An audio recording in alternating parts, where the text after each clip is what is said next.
So I thought I would just take a minute or two to explain how I got into this project. I had not written about architecture before. I'd written about mostly American painting, sculpture, a little bit about European art as well, and done some stuff about museums. But when I finished my term on the village board as a trustee in 1981, everyone wants a piece of you when you've been a village trustee. Every not-for-profit eleemosynary organization, thinks, you know people, you know your way around it. And I had been involved with the Wright Home and Studio before I became a trustee. But Unity Temple is the building that called to me. It is the building that is in almost any book on 20th century architecture. The Wright Preservation Trust is a formidable machine and gets gazillion visitors, but that's not the famous building. The building of greatest importance is for this young man, Wright, who we see here, and on the outside his house, his home in Oak Park. For him, this was the building. He has said, and the man had no modesty at all, I think you all know that, but I think we should take very seriously when he said, Unity Temple is my contribution to modern architecture. A very serious statement. Here we see a pre-restoration image of it on the corner of Lake Street and Kenilworth in Oak Park. Immediately opposite it, across the street towards where I would be, is one of the important other churches. Was originally the Congregationalist Church, now First United, and across the street to the right of the building, but not there when this was built, was the great Art Deco post office built by one of his students, Charles White. Even looking at the outside, which is so monolithic looking, we are very much aware of the geometry. Rectangles and squares within rectangles and squares, whether it's the doors or the framing of the doors or the mantel pieces above, we can just see how this is a group of interlocking geometric forms carried out in a vastly different way on the interior. The inscription above the entrances, and the building is bilaterally symmetrical in many ways.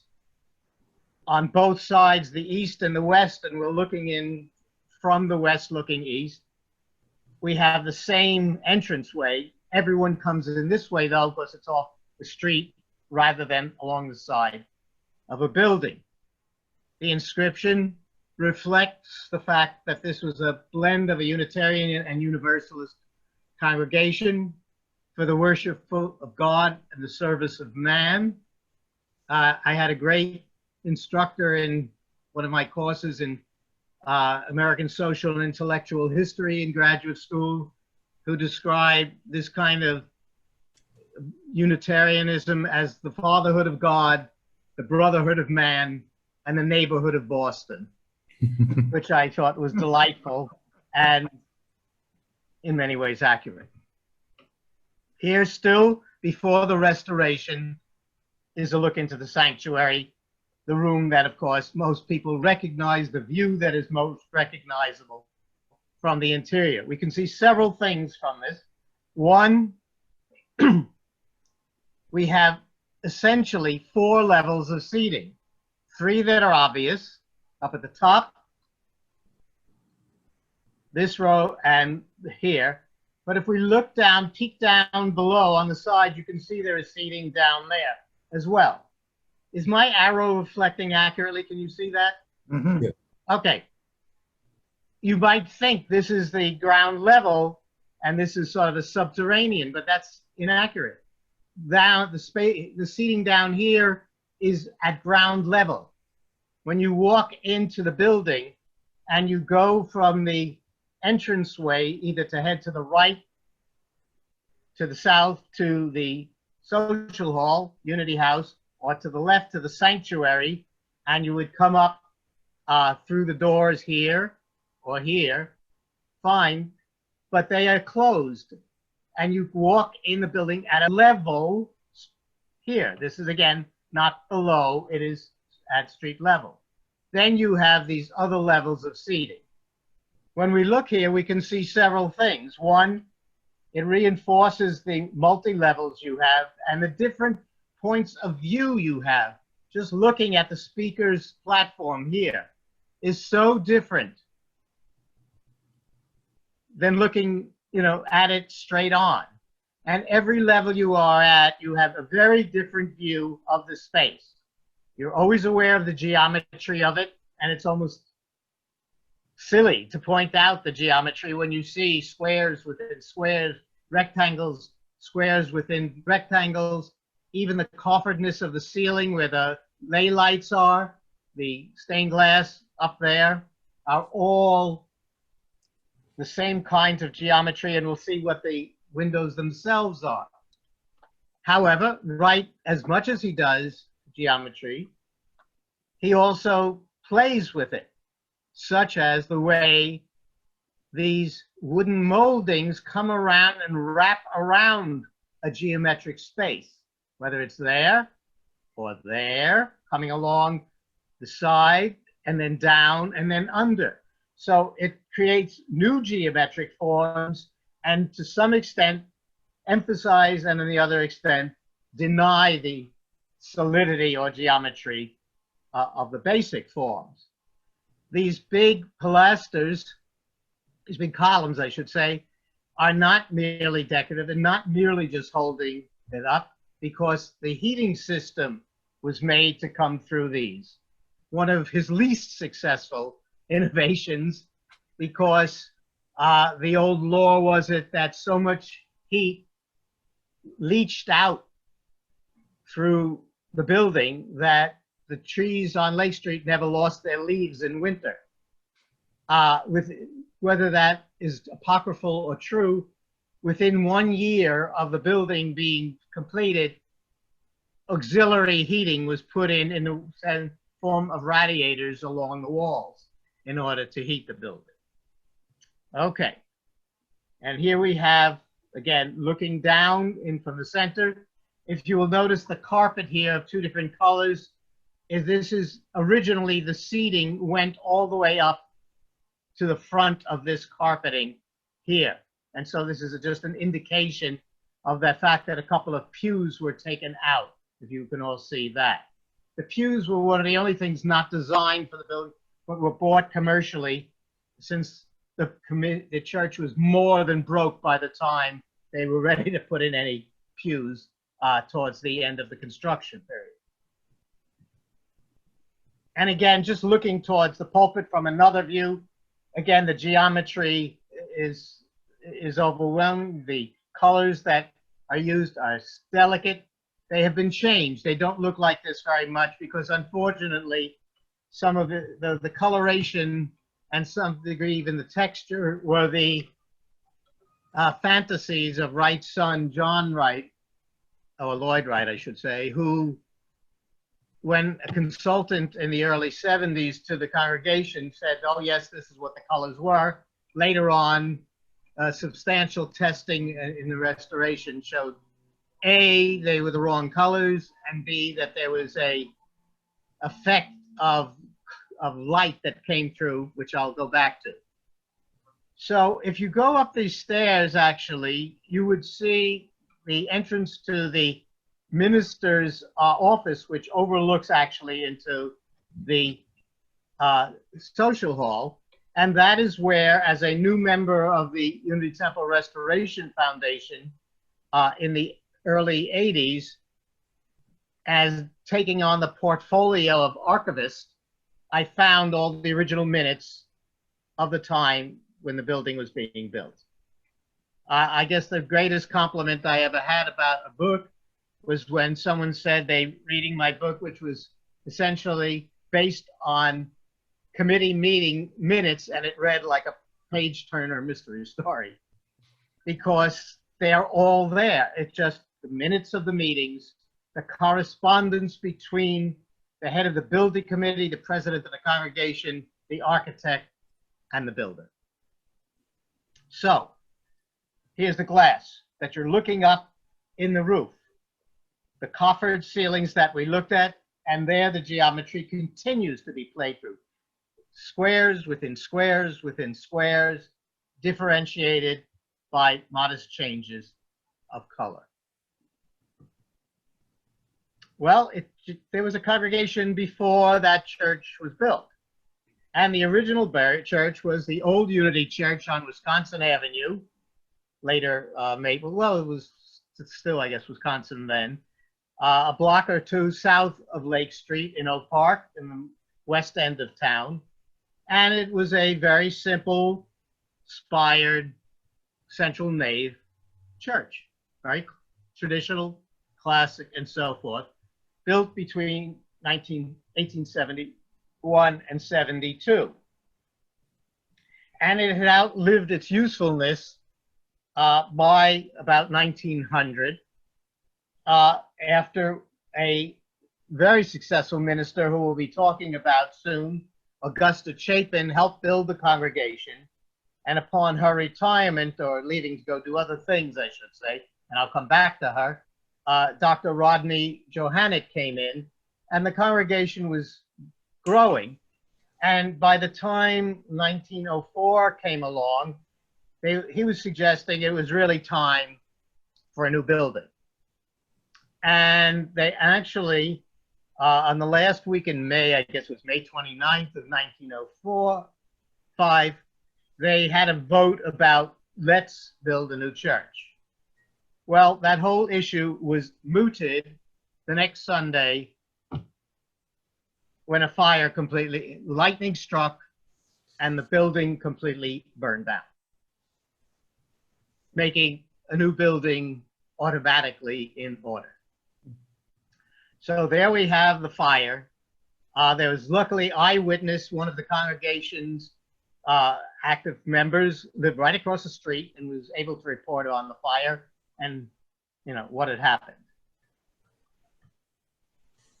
So I'm jumping ahead for a couple of reasons, and I'm going to be moving back and forth between different aspects just to give you an idea of what it was sort of conceptualized at. Here's that entrance we talked about before on both sides. Here's the lower area, this Unity House, which is a social hall. And here is the sanctuary. And we're looking across Kenilworth Avenue, Lake Street being over here, and you can get a peek at what was the old Scoville Institute, the original library of Oak Park, a very nice Romanesque building built by one of the major architects who did not get the commission. Oops, sorry. Here's the interior of Unity House with the chairs arranged for services in 1908 when it was complete, more or less, but the sanctuary was not yet complete. So this building, the old one, burned down in 05, and you might wonder, why is this taking so long? And that was one of the greatest emphases on the book that I put together of why and how it took so long. But it's a very interesting and complex story, which had been all too long ignored by just reading the 8 pages in Wright's autobiography of how he came to be selected and why different things happened. That didn't do it. I got the wrong arrow there, sorry. Here we see the levels of the pours.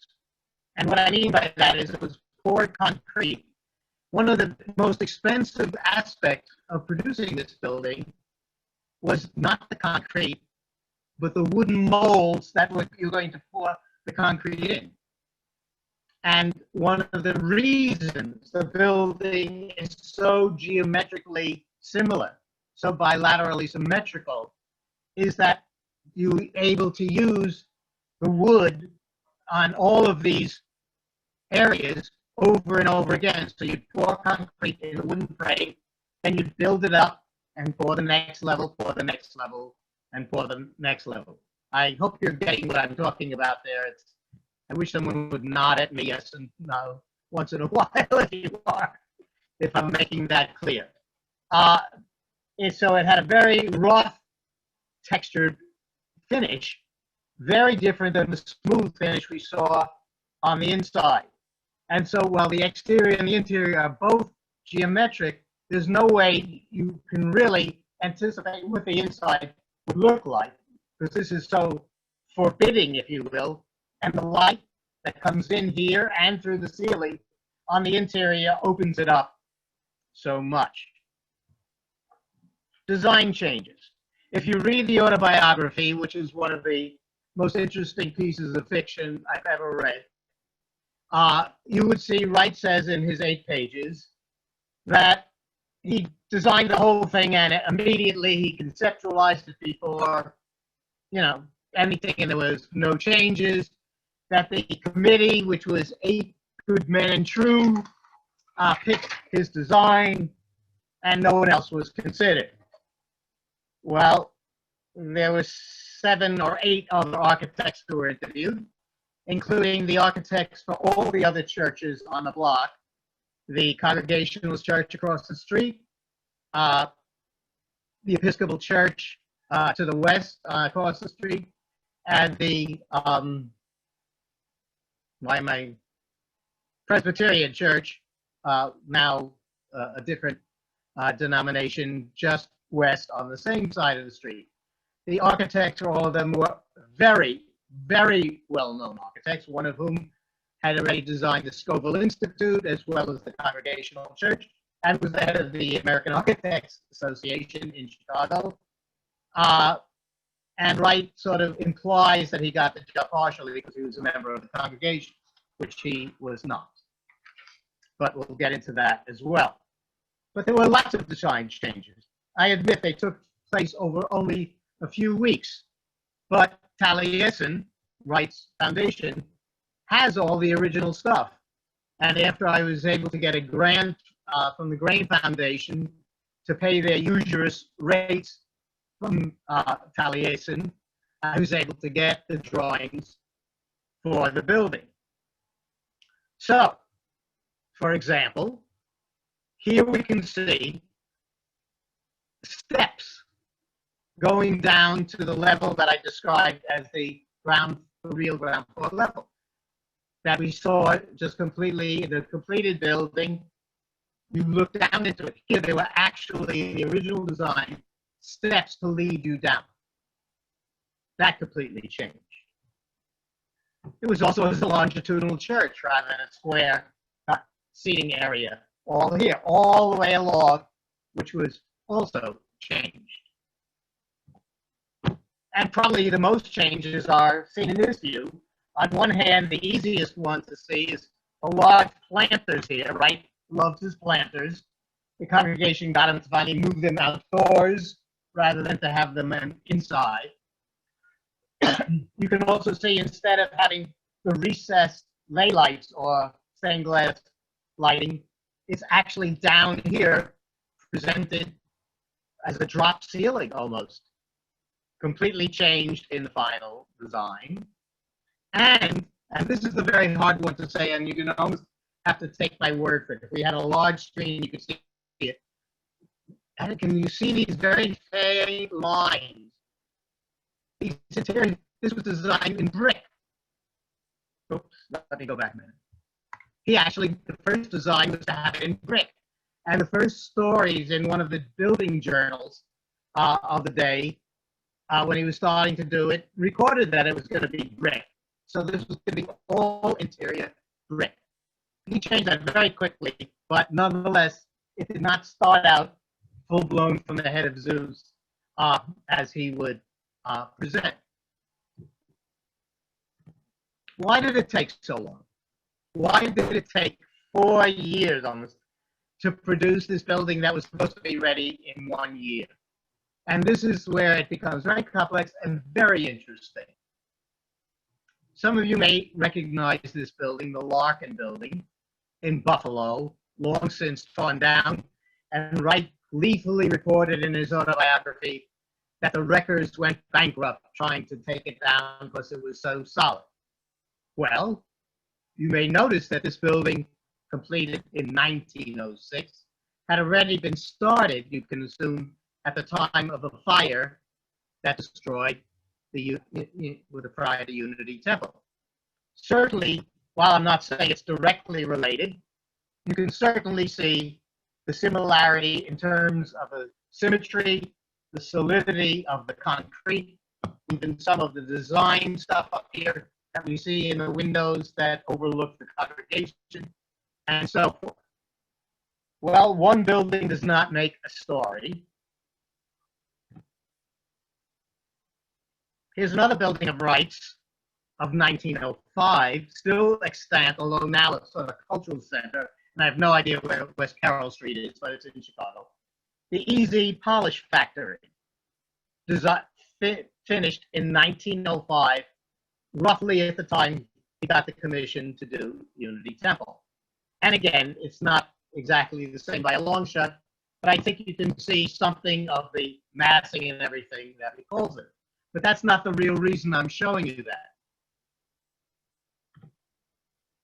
Those of you who've ever taken a tour of the domestic architecture in Oak Park, and I notice at least one of Parker's visage on the screen, the Martin House, the W.E. Martin House of 1903, has all the hallmarks of a classic Frank Lloyd Wright Prairie School house, which doesn't look a heck of a lot like anything like Unity Temple. But there's a reason. Mr. Martin is extremely important to this story, as is his brother, Darwin Martin, whose house, look where it is, in Buffalo, both designed by Frank Lloyd Wright. Darwin Martin and W. William Martin, the brothers, owned two businesses I could mention, and have. They owned the Easy Polish Company, and they were partners in the Larkin Company. So you have this incredible thing of these two brothers, one who lives in Buffalo, one who lives in Oak Park. Wright's designed houses for both of them. He designed two industrial buildings of different kinds, one out of concrete and one of concrete and brick, roughly at the same time that he got the commission for Unity Temple. Just to throw it in, there's a couple of other houses of major executives for the Larkin Company that were also designed by Wright in Buffalo at that time. I recall being in Buffalo when my wife was the village clerk of Oak Park at the time at a conference there, and in the literature in the hotel room it said, Buffalo, the only city with 8 buildings by Frank Lloyd Wright.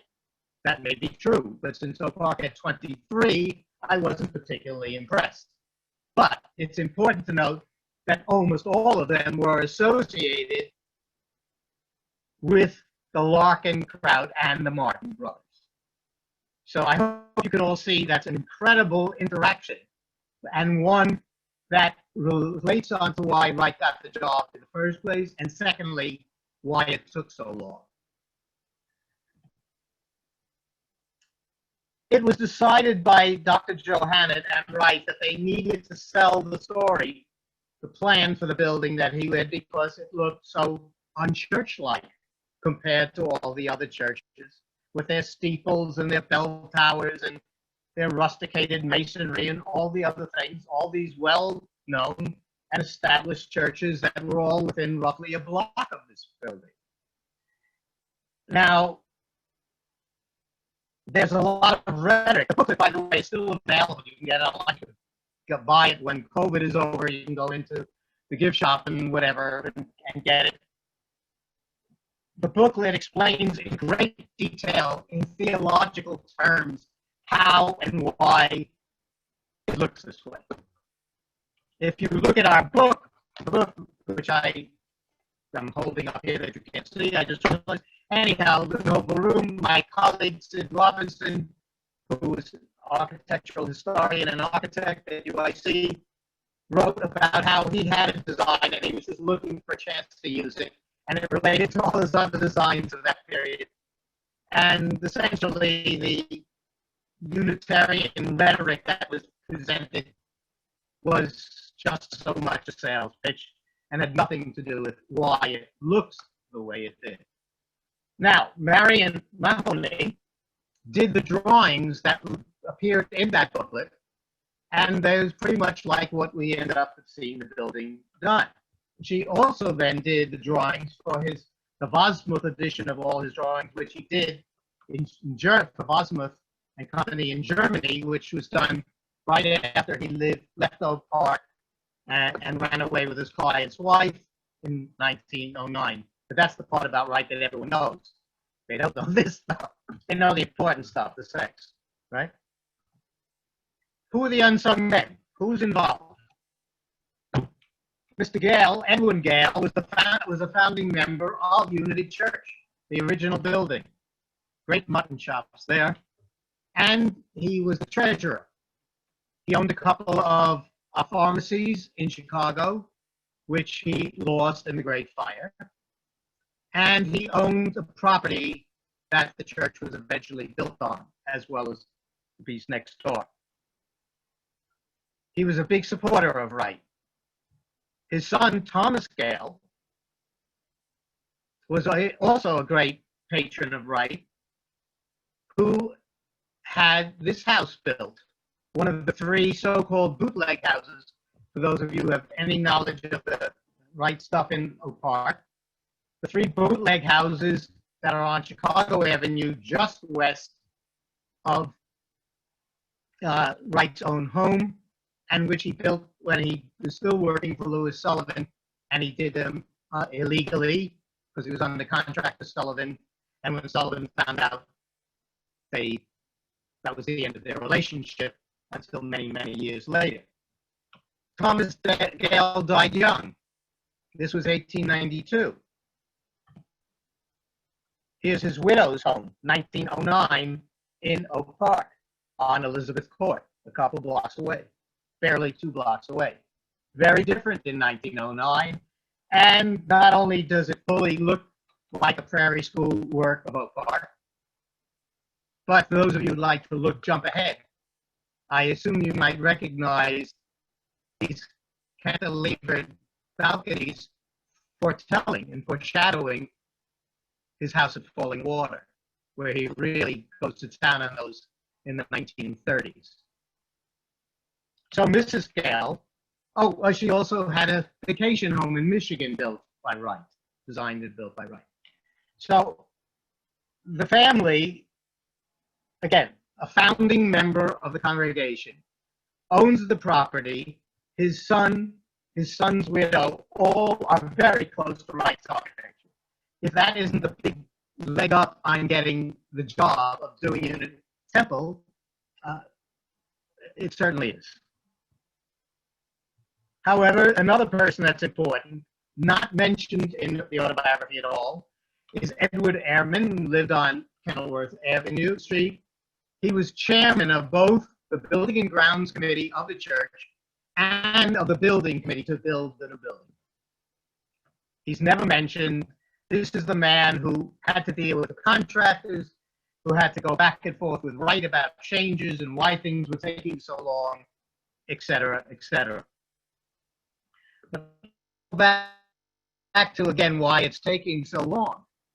Not only was Wright doing these buildings in Buffalo, but a lot of the work that was being done on Unity Temple, the plumbing, heating, and electrical was being done by Foster and Glidden. Foster and Glidden's, which was a major company in Oak Park and Chicago. And on this stationery, it always had an Oak Park address, until all of a sudden the stationery had on the left side an Oak Park address on the top and a Buffalo address on the right. So the people who were doing the plumbing and heating and everything for Unity Temple were also working on all these buildings in Buffalo. You know what? In 1905, 1906, how'd you get from Oak Park to Buffalo? You drove. No planes. It was, or you took a railroad. It was, cars were in its infancy. There was no commercial flights as we know it. So these people are constantly going back and forth, and Wright and his construction team were going back and forth between the two locations. Well, that's slowing things down. It's bad enough if any of you own a home or anything, and you ever sign a contract with someone that are very, why aren't they here? Why aren't they here? Because they're working on something else. They sign as many contracts as they can get a hold of. Make hay while the sun shines, right? And then you just wait till they can fit you in. Now imagine if your competition for their type is in Buffalo instead of a mile away. But more than that even, Paul Mueller, the contractor, who's in charge of all of that, is also doing buildings in New Orleans at that time, not for Wright. So that's a heck of a triangle. New Orleans, Oak Park, and Buffalo. So he's not always there. When a building committee wants something or a change or something's not happening, there's months sometimes between times. And poor Mr. Ehrman is writing, and the president of the congregation are writing and demanding, why aren't you there? We're running behind. The congregation is dwindling. They signed the thing. They spent $10,000 for the lot, which they wanted to be right near the heart of downtown, of, you know, the center of activity in Oak Park. Right on the corner of Oak Park Avenue, half a block away was the post office, the city hall, and everything. So they wanted to be right there. The library, everything was right there. So the $10,000 got in the space of this building and for the house next to it, sort of the rectory, if you will. And they signed a contract with Wright to do the whole thing for $36,200, including the architect's fee. Well, Mueller was going to get whatever he was going to get out of that, and there was subcontractors. And Wright, being Wright, kept on making changes. And poor Ehrman had to deal with it. So, like, the planters show up on the front lawn, and he says, we didn't order those. Well, Mr. Wright ordered them. He said, get the money from Mr. Wright. Lots of luck. So they go back and they constantly, he would do things, make changes, or order things. They have in writing saying no, and he did it anyhow. So that's important, but it's also important to remember that when I read you what they said at the dedication. So there's constantly changes and strife and overruns and people leaving the congregation while they're meeting elsewhere. Then the other part, and I actually published an article on the omission of women from the narrative of Frank Lloyd Wright. His mother, also known in other circles as the battle axe, the witch, and whatever else, who always lived right next door to him. She held on to those control of that boy till she died. And the house next to the Wright's home studio is still known as Anna's house. And she was one of the founding members of the 19th century, formerly 19th century Women's Club. Now, this building the current building was designed in 1928, but it met elsewhere. And so you not only have the Gales, but you have Wright's mother being an important member of this club, which is where the women decided things that happened in that town, okay? And then there's Mrs. Dr. Chapin, who I mentioned. She was the minister from 1886 to 1892, the first woman to get a PhD, to be an ordained doctorate as a minister in the United States, an important figure who moved around from time to time. And I see I'm running already as slow as I thought I might, and I will probably go almost the whole hour. But I've been told we can run over if we need to, and those who want to stay for any questions or answers, we can do that. I'll try and get as tightly as I can. I'm sorry, I'm just so filled with this, and I still care about this so much. My rabbi said he wished I came to a Park Temple as much as I cared about Unity Temple, but that's another story. Augusta Chapin was an extremely important woman, and when she left in 1892, it's not because the congregation wanted her to leave. She left to head the Women's Committee at the World Council of Religions at the Columbian Exposition of 1893. So she was a very, very major figure in religious circles. Not only that, she was very closely related to Wright's uncle, Jenkin Lloyd Jones, who was the leader of the Western Universalist movement, and who later on was his building became the Abraham Lincoln Center. Wright's relationship to Chapin has not been studied enough, but we do know Wright and then Wright and his mother both lived with her in Oak Park, boarded with her, when Wright came here as a young man, when he dropped out of college to go work for Silsby. Now, these are days before everyone's sitting on their cell phone. It's days before television. It's before everything. Perhaps when they sat down to dinner as board, they talked about religion and buildings and the things that were important to the minister and to the Wrights. And she was part of this group that became known as sort of as the Prophetic Sisterhood. And there's a book with that title about these Unitarian women, ministers, who ran a lot of the smaller churches around the Midwest.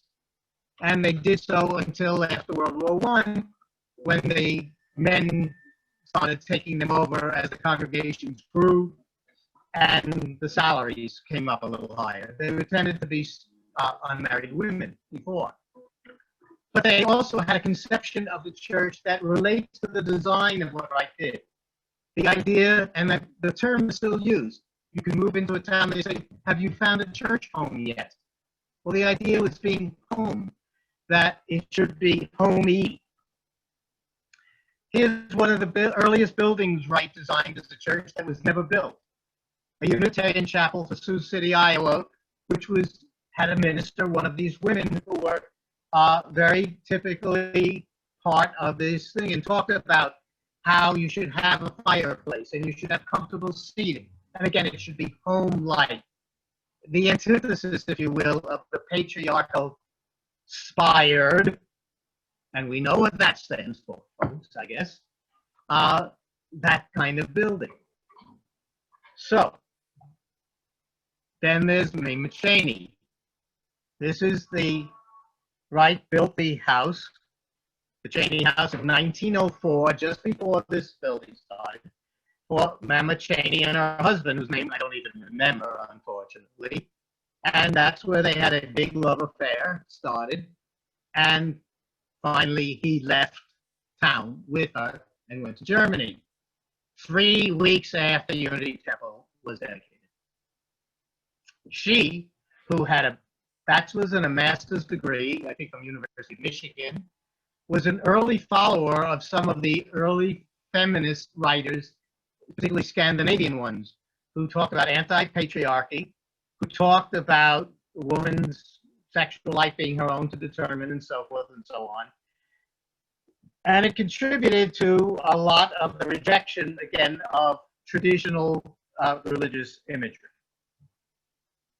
Marion Mahoney, we saw before already what she had designed.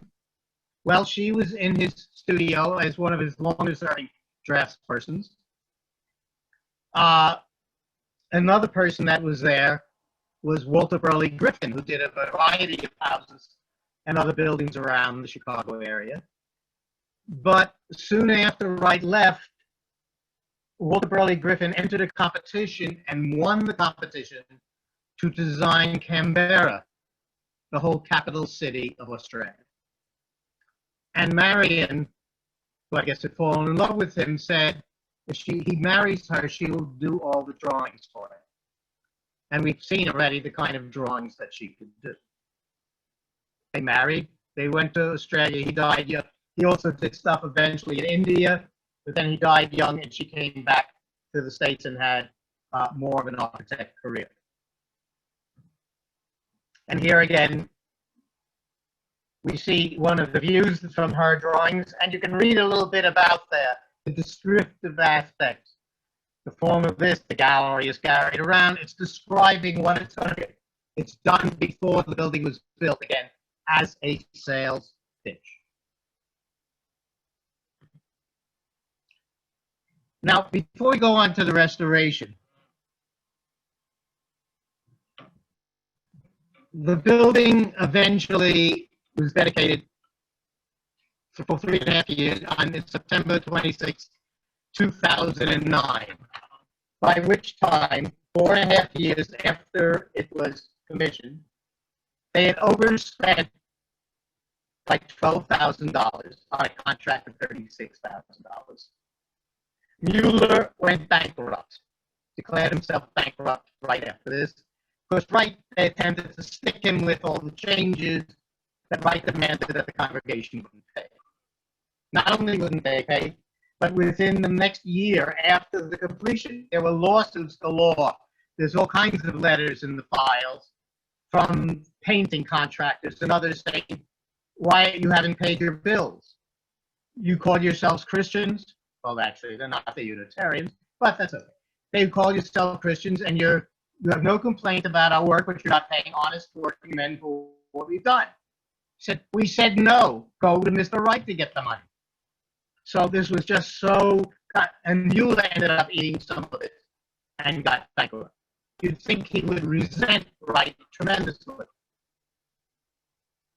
Some dozen years later, he was the head of construction for the Midway Gardens for Frank Lloyd Wright. And later on, still, he was the head of construction in Japan for the great Imperial Hotel that Wright's one of his great monuments. He stuck with him all the way through. They went on to project after project, even after this. So there's so much more I could talk about, but let's take a look before we go on to the restoration. The building, again, they'd been losing members. They were down to a fraction of it. By the time they finished it, had to put in the extra heating, all the stuff. What I want to read to you is the expression given by the trustees of the church at the dedication in September of 2009, because it indicates a level of awareness unusual and critical recognition way beyond the normal self-praise and thanks given at such kinds of dedications. Quote, the members of the Unity Church Society in annual meeting assembled desire to place on record their appreciation of the new church edifice. The new building is a noble, dignified, beautiful, and inspiring example of architecture and most admirably adapted to the various needs and activities of the church. Because of its uniqueness in style and construction, it is set apart as a thing by itself, at once honoring and distinguishing both its designer and its possessors.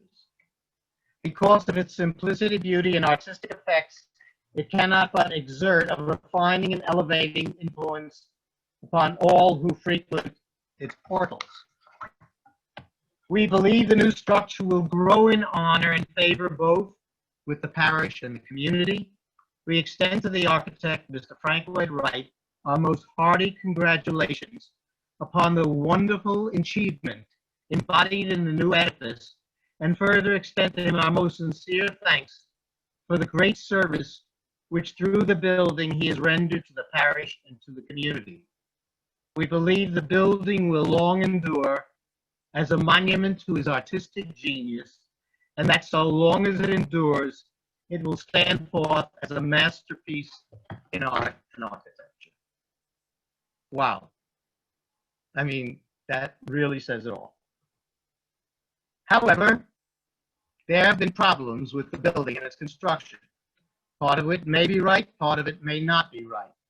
And part of it is the problem that by being an innovator there's not, if you will, time for clinical trials. You either put up the concrete or you don't. And some of it has had problems.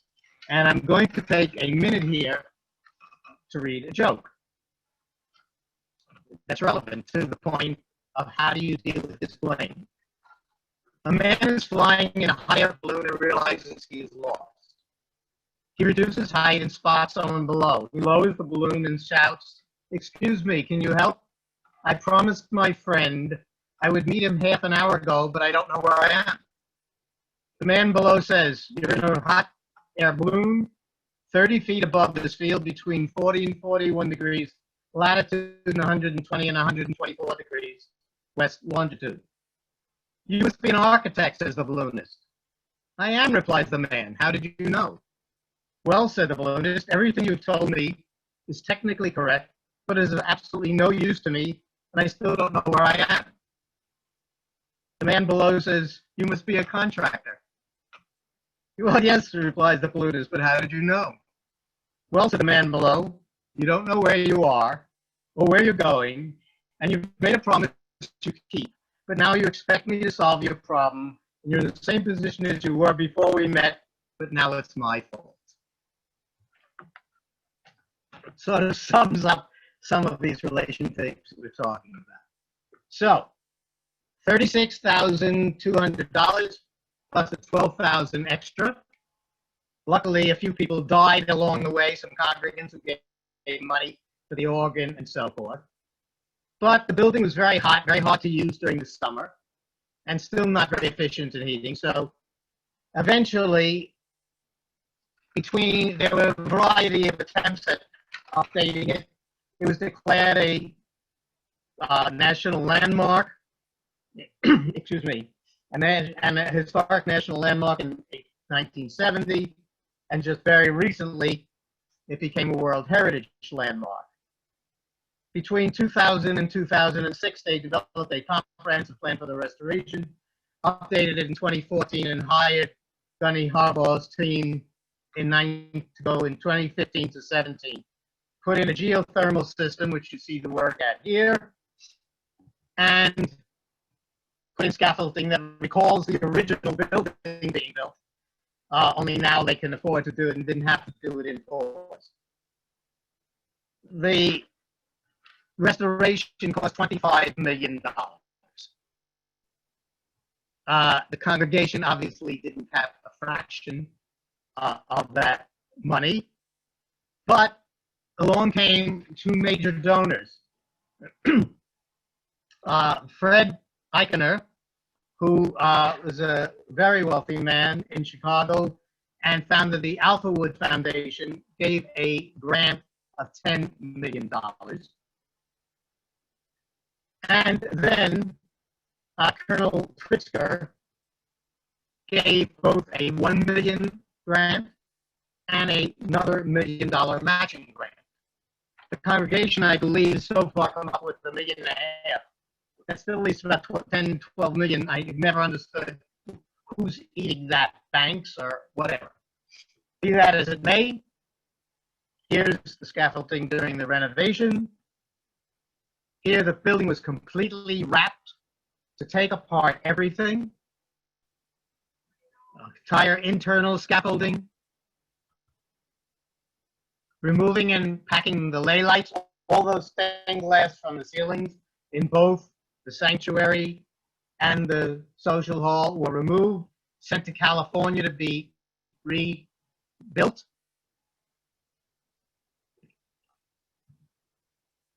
And here it is restored, very pristine now. The lettering was stolen within 6 months of after it was redone by someone who wanted, copper and brass, and was stealing downspouts in Oak Park and took off the lettering and said it's been replaced. Very nice surface here, and we can see the landscaping. This is not the best slide vis-a-vis color, but anyhow, it gives a tremendous sense of the light and the relationship between the colors is still what it was before the restoration. It's just that the colors are somewhat different. And looking up there, you can see the doors that, again, bring you down to the same ground level. That is the lower level there. Wright always talked about how you can open these doors and the minister can greet you if you went out, which I've never understood. Why would you have two sets of doors with one minister? At least 50% of the people can go out the other door and avoid the minister. So that's always seemed to be a very difficult concept for me to deal with. Looking up at the ley lights, the light that comes in, I was not trying to be melodramatic by getting a view with this view, but it's fairly important. Unity Temple Restoration Foundation still exists. I'm no longer on the board. I haven't been for years, but they were nice enough to make me an honorary life member. They have a very nice website. You can hear much of the story of the details of the restoration on it. They'd be very happy if you would send a few bucks to deal with that $12 million or whatever it is shortfall. And I think it still justifies more than ever the fine words that were applied to the building by the congregation at its restoration. So there it is, a truly noble room. And that was not my last slide. I had one more, but whatever. Thank you. Any questions?